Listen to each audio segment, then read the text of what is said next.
स्थानिक स्वराज्य संस्थांच्या निवडणुका स्वतंत्र लढण्याची शिवसेना पदाधिकाऱ्यांची इच्छा। श्रीकांत शिंदेंनी घेतलेल्या बैठकीत युतीबाबत नाराजीचा सूर, तर ठाण्यात स्वबळावर लढण्याची तयारी सुरू, सूत्रांची माहिती।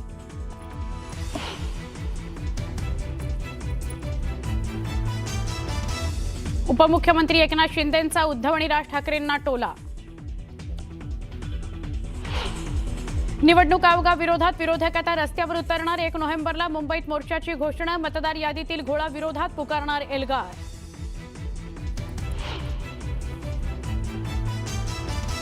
पुण्याच्या शनिवार वाड्यात नमाज पठणाचा आरोप। खासदार मेधा कुलकर्णींसह हिंदू संघटना आक्रमक। गोमूत्र शिंपडत जागेचं शुद्धीकरण करत फडकावला भगवा। काही जण लवंगी लावून गेले, आम्ही ॲटम बॉम्ब लावणार, एकनाथ शिंदेंचा इशारा। तर शिंदे म्हणजे भिजलेला फटाका, संजय राऊतांचा पलटवार। जतमधील राजाराम बापू पाटील साखर कारखान्याचा यंदा धुराडा पेटू देणार नाही। गोपीचंद पडळकरांचा जयंत पाटलांना इशारा। कारखाना ढापण्यात आल्याचा पडळकरांचा दावा।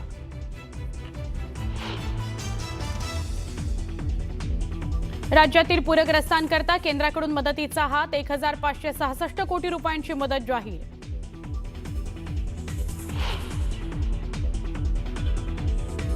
चाळीसगाव बाजार समितीत कांद्याच्या दरात 300 ते 400 रुपयांची घसरण। मध्य प्रदेश आणि कर्नाटकातून आवक वाढल्यामुळे दर घसरले, शेतकऱ्यांमध्ये नाराजी।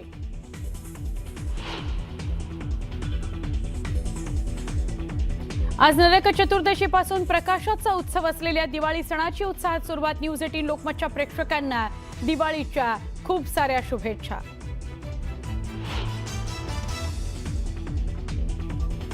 अयोध्येत दीपोत्सवानिमित्तानं नवीन विक्रमाची नोंद। 26 लाखांहून अधिक दिव्यांनी उजळली अयोध्या नगरी।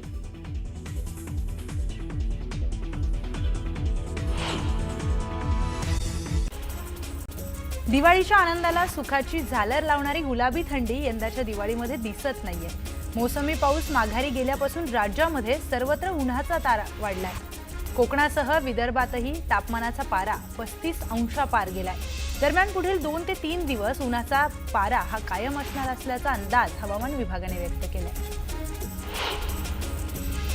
ऐन दिवाळीत मुंबईमध्ये पावसाचा अंदाज हवामान विभागाकडून वर्तवण्यात आलाय। अरबी समुद्रामध्ये पुन्हा एकदा कमी दाबाचा पट्टा निर्माण झालाय, त्यामुळे राज्यामध्ये पावसाची शक्यता आहे।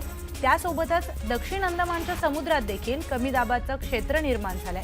येत्या 48 तासांमध्ये बंगालच्या उपसागरात देखील आणखी एक नवं पण कमी दाबाचं क्षेत्र तयार होऊ शकतं। ऐन दिवाळीत मुंबईतील अनेक भागांमध्ये पाणी टंचाईचा प्रश्न गंभीर बनलाय। शहर आणि उपनगरांना पाणी पुरवठा करणारी धरणं पूर्ण क्षमतेने भरलेली असतानाही अनेक भागांमध्ये पाणी टंचाई जाणवू लागली आहे। शिवप्रतीक्षानगर, अंधेरी जोगेश्वरी पूर्व, गोराई या भागातील कमी दाबाच्या पाणी पुरवठ्याचा सामना करतात।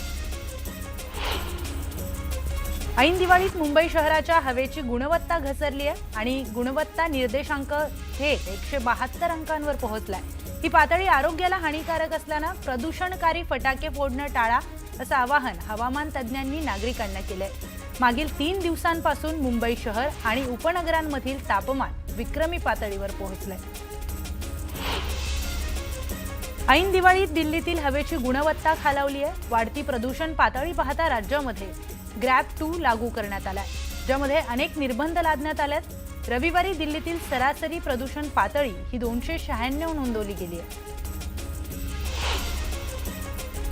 प्रकाशाचा सण अशी ओळख असलेल्या दिवाळीत मुंबईसह संपूर्ण राज्याच्या विजेच्या मागणीत मोठी घसरण झाल्याचं दिसून आलंय। सलग सुट्ट्यांमुळे मुंबईच्या विजेच्या मागणीमध्ये तब्बल 800 ते 1000 मेगावॅटची, तर राज्याच्या मागणीमध्ये 2 ते 2500 मेगावॅटची घट दिसून आली आहे।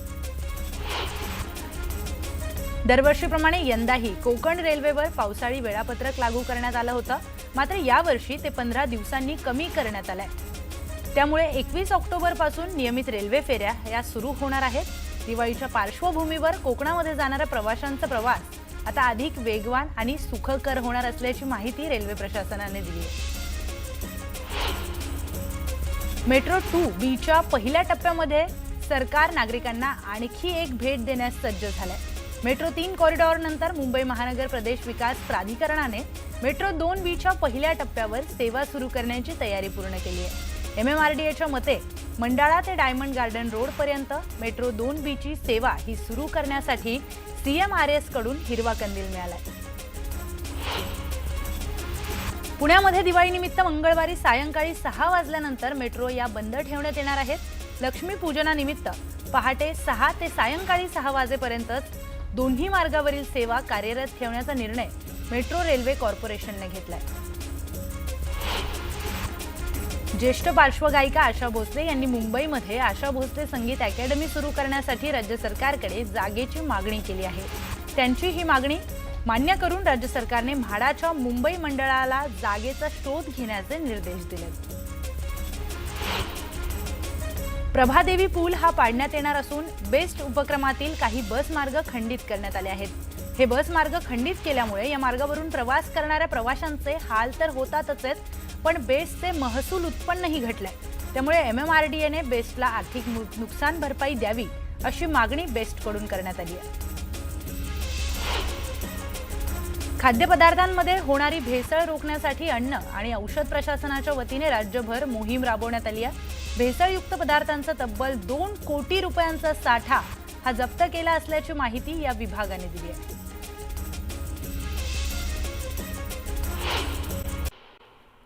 गोपीचंद पडळकरांनी जयंत पाटलांवर पुन्हा निशाणा साधलाय.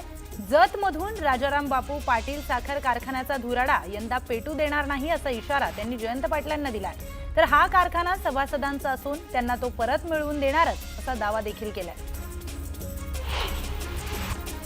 महाविकास आघाडी नैराश्यात आहे. महाविकास आघाडीत मरगळ आलीय म्हणून हा केविलवाणा प्रयत्न चाललाय. सर्व निवडणुका एकतर्फी हरणार असा दावाही गिरीश महाजन यांनी केलाय. तर उत्तर देण्यासाठी मतदार यादी खराब आहे, बोगस आहे अशी कारणं सांगून मोर्चे काढतायत असा हल्लाबोलही केलाय. नाशिक जिल्ह्याच्या प्रभारी जिल्हा संघटन प्रमुखपदी आमदार सुहास कांदे यांची नियुक्ती करण्यात आली. उपमुख्यमंत्री एकनाथ शिंदेंनी त्यांच्यावर ही जबाबदारी सोपवली आहे. तळेगाव दाभाडे नगर परिषदेच्या नूतन प्रशासकीय इमारतीचा आणि श्री शिवशंभू स्मारक प्रकल्पाचा आज उपमुख्यमंत्री अजित पवार यांच्या हस्ते लोकार्पण सोहळा पार पडणार आहे. यावेळी भव्य मंडपही उभारण्यात आलाय. आगामी बिहार विधानसभा निवडणुकांपूर्वी मतदारांना पैसे, दारू आणि अंमली पदार्थांच्या माध्यमातून प्रभावित करण्याचा प्रयत्न केला जाऊ शकतो आणि यालाच आळा घालण्यासाठी भारताच्या निवडणूक आयोगाने 6 वर्षांनंतर आपली आर्थिक गुप्तचर समिती पुन्हा सक्रिय केली आहे. गोरेगाव पूर्व प्रभाग क्रमांक 50 मधील पाणी प्रश्नाला वाचा फोडण्यासाठी आणि पालिका प्रशासनाचं लक्ष वेधण्यासाठी आज ठाकरे पक्षाकडून आंदोलन करण्यात येणार आहे. बादली मोर्चा काढण्यात येणार असल्याची माहिती उबाटाच्या शाखा प्रमुखांनी दिली. अहिल्यानगर जिल्ह्यातील चिंचोडी पाटील ग्रामपंचायतीचे सरपंच शरद पवार यांना मुंबई हायकोर्टाने दिलासा दिलाय. अतिक्रमणासंबंधी विरोधकांनी कुठलेही पुरावे दिले नाहीत, त्यामुळे पवार यांच्यावरील अपात्रतेचा निर्णय योग्य नाही असं न्यायालयाने स्पष्ट केलं. दिवाळीनंतर स्थानिक स्वराज्य संस्थांच्या निवडणुकीमध्ये स्वबळावर लढायचं की एकत्रित मैदानात उतरायचं याचा धमाका होईल. परंतु सध्या छत्रपती संभाजीनगर शहरामध्ये भाजप, शिंदे सेना आणि राष्ट्रवादी काँग्रेस, अजित पवार पक्ष त्याचबरोबर इतर पक्षांच्या महायुतीमध्ये स्वबळाचे लवंगी फटाके फुटू लागलेत. त्या लवंगी फटाक्यांचा आवाज जरी कमी असला तरी राजकीय मैदानामध्ये त्यावरून जोरदार चर्चा नक्कीच रंगल्यात. मावळ तालुक्यामध्ये अनेक पिढ्यांपासून झाडू बनवण्याचा पारंपरिक व्यवसाय यंदा अडचणीत आलाय. कौकाडी पोटजातीचे नागरिक झाडू बनवून आपला उदरनिर्वाह करतात. मात्र पावसाळ्यामुळे हा व्यवसाय ठप्प झालाय. त्यात देखील शासनाकडून मदत न मिळाल्यानं कौकाडी समाजाचे हाल होत आहेत. यंदा अतिवृष्टीमुळे जळगावच्या एरंडोल तालुक्यामध्ये कपाशीचं पीक धोक्यात आलंय. दिवाळी आली तरी सुद्धा CCI कापूस खरेदी केंद्र अद्यापही सुरू झालं नाही. ते त्वरित सुरू करावं अशी मागणी शेतकऱ्यांकडून करण्यात येते. मध्य प्रदेश आणि कर्नाटकातून आवक वाढल्यामुळे कांद्यांचे दर 300 ते 400 रुपयांनी घसरलेत. 40गाव बाजार समितीमध्ये कांद्याचे दर सध्या 700 ते 900 रुपये प्रति क्विंटल इतके आहेत. नोव्हेंबरमध्ये नव्या कांद्याची बाजारामध्ये मोठ्या प्रमाणात आवक अपेक्षित असल्यानं दरामध्ये आणखी घसरण होऊ शकते. त्यामुळे ऐन दिवाळीत दर घसरल्यामुळे शेतकऱ्यांमध्ये नाराजी आहे.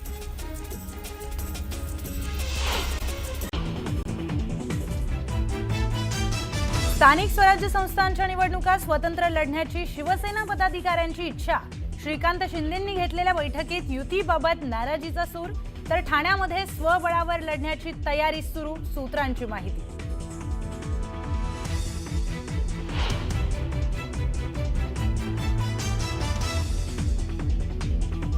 उपमुख्यमंत्री एकनाथ शिंदेंचा उद्धव ठाकरे आणि राज ठाकरेंना टोला.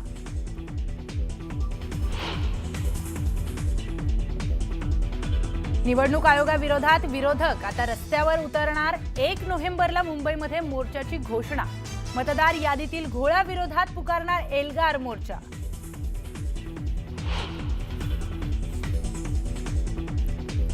पुण्याच्या शनिवार वाड्यामध्ये नमाज पठणाचा आरोप. खासदार मेधा कुलकर्णीसह हिंदू संघटना आक्रमक. गोमूत्र शिंपडत जागेचं शुद्धीकरण करत फडकावला भगवा.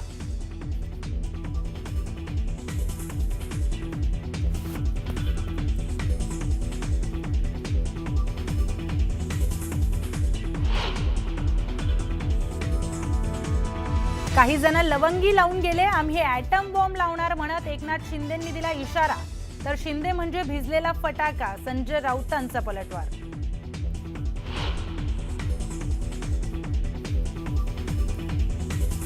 जतमधील राजाराम बापू पाटील साखर कारखान्याचा यंदा धुराडा पेटू देणार नाही. गोपीचंद पडळकरांचा जयंत पाटलांना इशारा. कारखाना ढापण्यात आल्याचा पडळकरांचा दावा.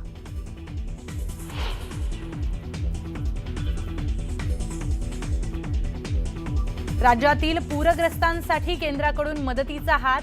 1566 कोटी रुपयांची मदत जाहीर.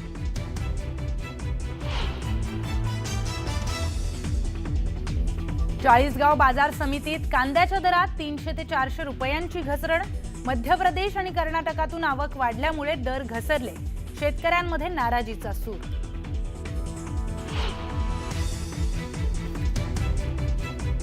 आज नरक चतुर्दशी पासून प्रकाशाचा उत्सव असलेल्या दिवाळी सणाची उत्साहात सुरुवात. न्यूज 18 लोकमतच्या प्रेक्षकांनाही दिवाळीच्या खूप खूप शुभेच्छा.